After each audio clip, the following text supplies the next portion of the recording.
என்ன உங்களோட பேக்ரவுண்ட் என்ன? எப்படி பேக் டான்சர் ஆனீங்க? எப்படி உள்ள போனீங்க சினிமாக்குள்ள? பயந்துகிட்டு தான், அம்மாவுக்கு பயந்துட்டு போனதுதான். அப்படி அம்மாவை தான் சேர்த்து விட்டாங்களா? அம்மா ஆக்சுவலி வந்து அம்மாவும் சினி டான்சரா இருந்தாங்க, சீனியர் டான்சரா இருந்தாங்க.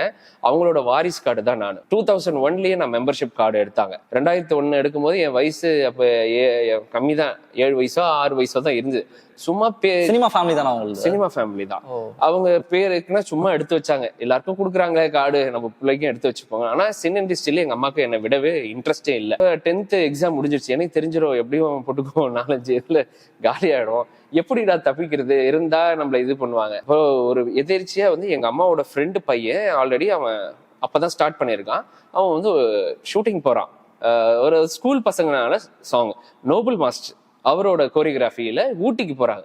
ஐயோ எப்படியா தப்பிச்சிடலாம். ஏன்னா நான் ஆல்ரெடி வந்து சில மாஸ்டர்ஸ் கிட்ட அப்பப்போ ப்ராக்டிஸ் எல்லாம் பண்ணியிருக்கேன்.